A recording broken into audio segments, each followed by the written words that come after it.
Iraan tegi just midagi kohutavat. Suutmata end kaitsta operatsiooni Eepiline raev eest, pööras Iraan oma tähelepanu Katari ja Kuveidi poole.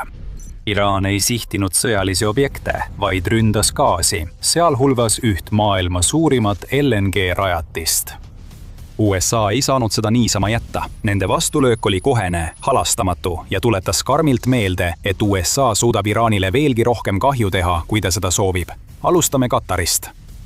18. märtsil tulistas Iraan ballistilisi rakette maailma suuruselt teise LNG eksportija ja Aasia olulise tarnija pihta. Katari kaitseministeerium esitas põhiandmed järelteates, kus öeldi: Katari riigi kaitseministeerium teatab, et Katar sattus täna, kolmapäeval, rünnaku alla, milles kasutati 5 ballistilist raketti, mis tulistati välja Iraani Islamivabariigist. Meie relvajõud tulistasid jumala armust edukalt alla 4 ballistilist raketti, kuid üks kukkus Ras Lafani tööstuslinna ja põhjustas tulekahju. Iraan on varemgi Ras Lafani sihtinud. 3. märtsil ründas ta hoiatuseks tehast ühe oma Shahidi drooniga. Kuigi rünnak ei tekitanud suurt kahju, peatas Katar siiski tehase tootmise, mis annab umbes 1/5 maailma LNG-st. 18. märtsi rünnak erines varasematest. Qatar Energy kinnitas, et Iraani viimane rünnak tekitas Ras Lafanile suuri kahjusid. Ras Lafani tootmisvõimsuse taastamine võib võtta aastaid ja mõju on juba tunda. Le Monde'i andmetel tõusis Euroopa gaasihinna võrdlusalus Hollandi TTF-i futuurileping pärast Iraani rünnakut 28,06%. Hind tõusis 70 euroni, üle $81 pärast 35% tõusu turu avanemisel. See on osa Iraani plaanist. Ta soovib USA'le survet avaldada, tõstes gaasi ja nafta hindu. USA ei lepi sellega ja tema kättemaks näitab Iraanile, et suudab Iraani majanduse kiiremini hävitada, kui Iraan suudab mõjutada ülejäänud maailma. Jää meiega, sellest kättemaksust räägime varsti. Iraani puhul ei piirdunud asi Ras Lafaniga. Pärast rünnakut Katari LNG tehasele alustas Iraan 2-päevast rünnakut Kuveidi suurimale naftarafineerimistehasele, Mina al-Ahmadile.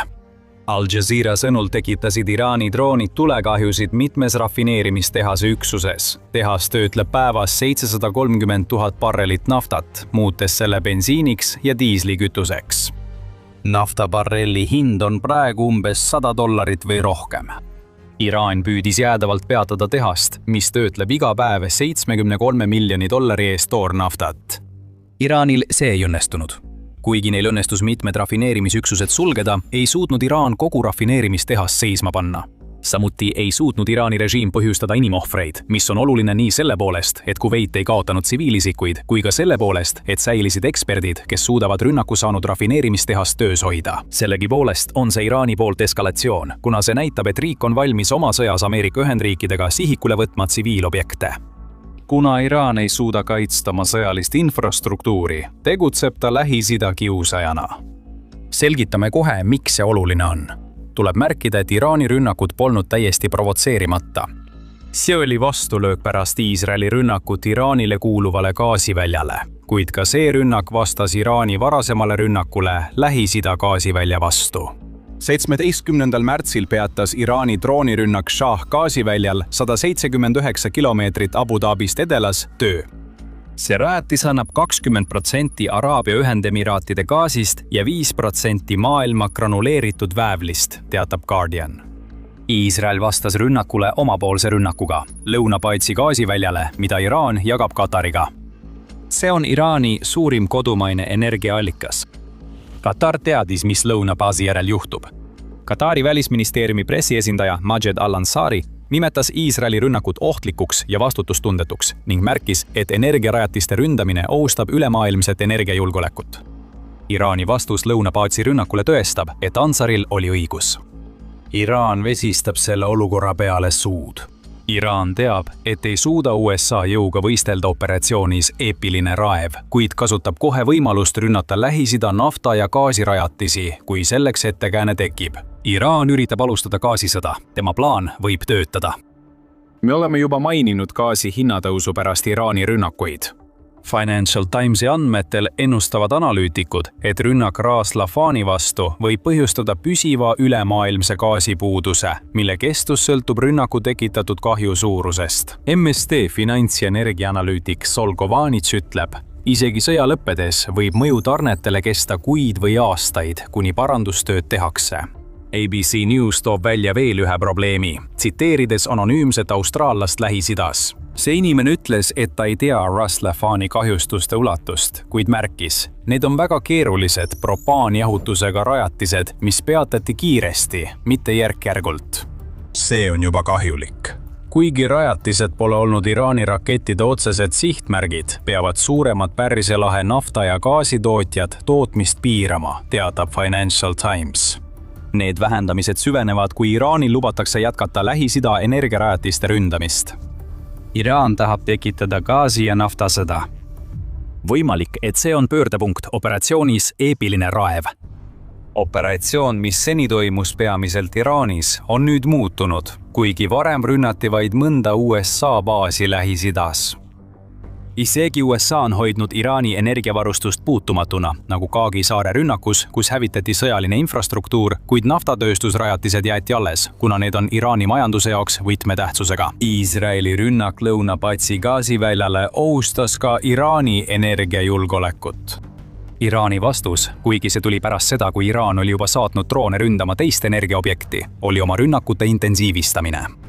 Droonidest on saanud ballistilised raketid. Üks maailma tähtsamaid LNG-rajatisi on leekides. Sellel kõigel on veel üks tahk, mida me pole veel käsitlenud. Energia tootmine Pärsia lahe piirkonnas ei tähenda vaid raha ega nafta ja gaasi eksporti. Energia on selles piirkonnas kõik. See mõjutab poliitilisi, diplomaatilisi ja sotsiaalseid suhteid, mis laheriikidel omavahel on. Sageli aitab energiavaranduse jagamine laheriikide režiimidel võimul püsida. Energia aitab neil riikidel välismaiseid töötajaid ligi meelitada ning kujundab suhteid nii omavahel kui ka teiste riikidega üle maailma.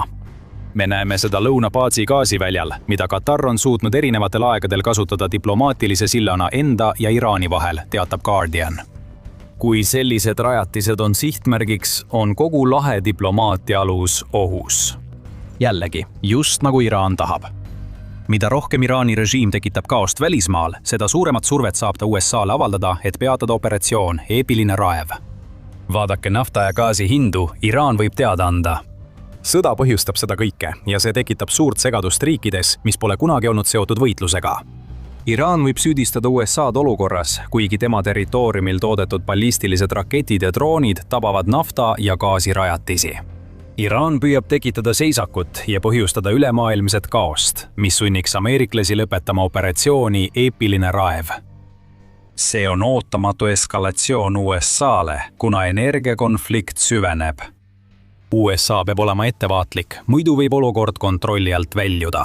Nii et Ameerika pidi kätte maksma. Kiire, jõhker ja kalkuleeritud kättemaks tuletab Iraanile meelde, et need kaardid, mida tema režiim arvab enda käes olevat, ei ole sugugi need ässad, mida nad usuvad taskus olevat. Enne USA kättemaksu juurdeasumist tuletan meelde, et vaatate The Military Show'd. Kui pole veel tellinud, tehke seda nüüd. Ameerika vastas Iraani rünnakutele kaheetapiliselt. Esiteks saadeti A-10 Hormuzi väina Iraani kiirete paatidega tegelema. Ameerika Ühendriikide staabiülemate esimees kindral Dan Kane teatas 19. märtsi pressibriifingul, et Iraani ümbrusesse paigutatud A-10 Thunderbolt 2 ründelennukid on nüüd õhus. Need lennukid otsivad ja hävitavad ründepaate Hormuzi väinas, ütles Kane, lisades, et see on USA viimane samm Hormuzi väina taasavamisel, mille Iraan on pärast operatsiooni Eepiline raev enamasti sulgenud. Küsite, kuidas see on seotud Iraani rünnakutega Pärsia lahe nafta ja gaasi vastu? Vastus: mõjuvõim. Hormuzi väin on Iraani üks tugevamaid survekohti maailma energiaturgude mõjutamiseks. Brookingsi instituudi andmetel liigub igal aastal läbi selle kitsa väina umbes 20% maailma naftatarbimisest ja suur osa LNG ekspordist, eriti Katarist. Tavalistel päevadel läbis väina üle 100 laeva hinnalise kaubaga. Nüüd pääsevad laevad läbi vaid üksikute kaupa, kui nad üldse läbi pääsevad. Kõige riskantsematel päevadel võib ületuste arv märgatavalt langeda, jättes mulje peaaegu tühjadest laevateedest. Põhjuseks on see, et Iraan püüab muuta Hormuzi väina nende kaubalaevade jaoks läbimatuks. Nad saadavad kiired paadid kitsasse väina, et olla pidevaks ohuks tsiviillaevadele, mis püüavad läbi sõita. Nagu rünnakutega Pärsia lahe nafta ja gaasi vastu, kasutab Iraan terroristlikku lähenemist vastusena sellele, et USA hävitas nende sõjalise infrastruktuuri. Iraani Hormuzi väina strateegia põhineb kiiretel paatidel. Sellised Ühendkuningriigis ehitatud paadid nagu Blade Runner, mis jõudsid tegelike ostjate varjamiseks mõeldud rahvusvaheliste tehingutega Iraani, patrullivad nüüd Hormuzi väinas. Nad liiguvad kiirusega üle 30 sõlme, mis võimaldab hõlpsalt läheneda aeglaselt liikuvatele nafta- ja gaasitankeritele väina läbimisel. Kiirkaatrid jõuavad sihtmärgini, lasevad käiku droonid, raketid, avavad tule ja üritavad sundida tankerit tagasi pöörduma või selle süüdata. Erru läinud viitseadmiral Duncan Potts ütles The Timesile: see on alati olnud Iraani mereväe strateegia. Iraan õppis 1980-ndate esimese tankerisõja ajal, et tavaline merevägi on USA mereväe vastu haavatav. Nad valisid asümmeetrilise lähenemise ja toetusid odavatele väikestele rannikualustele, mis võivad palju kahju teha. Nad ei vajanud mereväe rajatisi, ilmusid, ründasid ja kadusid, ütleb Potts. See ongi probleem. Paadid on liiga kiired, et USA sõjalaevad jõuaksid reageerida ning suudavad vältida mereväge Hormuzi väinas. Aga A-10 on hoopis teistsugune. USA õhuväel on neid alles umbes 160. Algselt kavandati need ründelennukid 1970-ndatel Nõukogude tankide hävitamiseks, kuid aastate jooksul on nad tõestanud end kui ühed kõige mitmekülgsemad lennukid, mis USA-l kasutada on. Need raketid ja pommid sobivad kiirete paatide ründamiseks. Lennuk on taevas kiirem kui kiirpaadid vees. A-10-sse on ehitatud 30 mm GAU-8 Avenger 7-raudne automaatkahur, mis võimaldab lennukil kiiresti rünnata ja kiirpaadid hävitada, enne kui meeskonnad reageerida jõuavad. Siin näeme, kuidas USA saadab Iraanile sõnumi Hormuzi väina kaudu. USA saadab A-10, et takistada Iraanil väina kontrollimast, mis omakorda võtab Iraanilt ära mõjuvõimu, mida nad saavad kasutada Pärsia lahe ja ülejäänud maailma mõjutamiseks. Iraani jaoks läheb olukord hullemaks, sest mitte ainult A-10 ei ohusta Hormuzi väina strateegiat. USA heitis uue laine 5000-naelaseid punkrilõhkuja pomme Hormuzi väina rannikul asuvatele raketi- ja kiirpaatide stardipaikadele. GBU-72 pomme heidavad väidetavalt F-15E-d Iraani tugevdatud laevatõrjerakettide rajatiste pihta rannikul. Need võimsad pommid ilmusid esmakordselt välja 2021, kui levisid uudised, et USA katsetab neid Eglini õhuväebaasis. Neid saab paigaldada F-15E-dele, nagu me praegu Iraanis näeme. Samuti B-1B Lancer pommitajatele, mis, nagu me teame, on Iraanis kasutusel ja kasutavad praegu meie Fairfordi õhuväebaasi Ühendkuningriigis operatsioonide baasina. GPS-i ja inertsiaalse navigeerimise kombinatsiooni abil juhitavad need punkrilõhkujad kinnitatakse KMU-572 JDAM komplektide külge, mis võimaldab USA-l neid kaugelt välja lasta ja siiski sihtmärke tabada. Nende pommide sihtmärgi poole langemisel tekkiv tohutu kineetiline energia koos nende ehitusega võimaldab neil tungida läbi betooni ja pinnase. GBU-72 plahvatab läbimurdmisel ja hävitab kõik teel. Ilmselgelt on need rünnakud mõeldud selleks, et vähendada survet Hormuzi väinale, võttes Iraanilt taas ära selle mõjuvõimu, millest me varem rääkisime. USA uued punkrilõhkujad sihivad ka raketistardipaiku. Need paigad võivad olla Iraani rünnakute lähtekohad Katari ja Kuveidi vastu. See on kättemaks palju jõhkramal tasemel. Kiirpaatide hävitamine A-10-tega on üks asi, kuid GBU-72-ga Iraani raketilaskepaikade ründamine saadab Iraanile selge sõnumi pärast nende rünnakuid gaasi- ja naftataristule. USA ütleb, et te võisite neid korra tabada, kuid me hoolitseme selle eest, et ei teeks seda enam kunagi. Ja mis teeb olukorra Iraani jaoks veelgi hullemaks, võib-olla on tulemas veel palju rohkemgi. Jõuame selleni varsti, nii et vaadake video lõpuni. USA teatas selgelt, et nende kättemaks Katari ja Kuveidi eest jätkub, kuni Iraani režiim alla annab. Admiral Brad Cooper, USA keskväe juhatuse juht, ütles pärast punkrilõhkujate paigutamist: keskendume jätkuvalt Iraani pikaajalise ohu kõrvaldamisele, vabale kaubandusele Hormuzi väinas. USA president Donald Trump on Iraani suhtes veel otsekohesemalt ähvardanud. 22. märtsil teatas Al Jazeera, et Trump ähvardas rünnata Iraani elektrijaamu, kui Hormuzi väinas ei taastata laevaliikluse vabadust. 48 tunni jooksul USA andis Iraanile tugeva vastulöögi tegevuse eest Kataris ja Kuveidis. Kui Trumpi uskuda, siis plaanib USA anda veelgi tugevama löögi Iraani olulisele energiatööstuse infrastruktuurile, kui režiim ei ava Hormuzi väina 24. märtsiks. Samas patrullivad A-10 lennukid väina kohal, pommitatakse Iraani raketipositsioone punkri purustajatega ning hävitatakse Iraani miinipanekulaevu, nagu märgib ABC News. Kane sõnul on 19. märtsiks eemaldatud 44 sellist alust, mis raskendab Iraani katseid kasutada Hormuzi väina rünnakute laiendamiseks Pärsia lahe piirkonnas. USA suurendab rünnakuid Iraani juhtimis- ja kontrollistruktuuride vastu, mida juhib islami revolutsiooniline kaardivägi. Mida rohkem neid struktuure hävitatakse, seda raskem on Iraanil tulevikus korraldada sarnaseid rünnakuid nagu Ras Lafani vastu. Lõpuks veel Kargi saar. Rääkisime varem, et USA vältis Kargi saare naftataristu hävitamist. Pärast seda, kui Iraan ründab Katari ja Kuveiti, võib olukord muutuda ning see oleks Iraanile hävitav.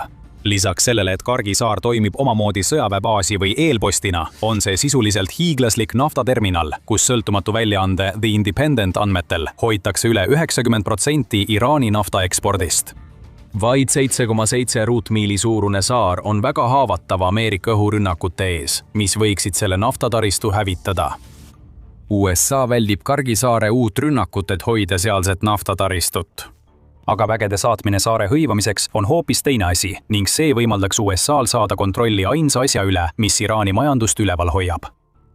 The Independent kirjutab, et seda hõivamist arutavad juba valitsusametnikud.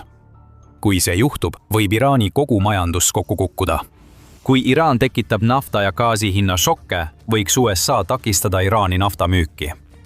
Seejärel jääks USA ootama.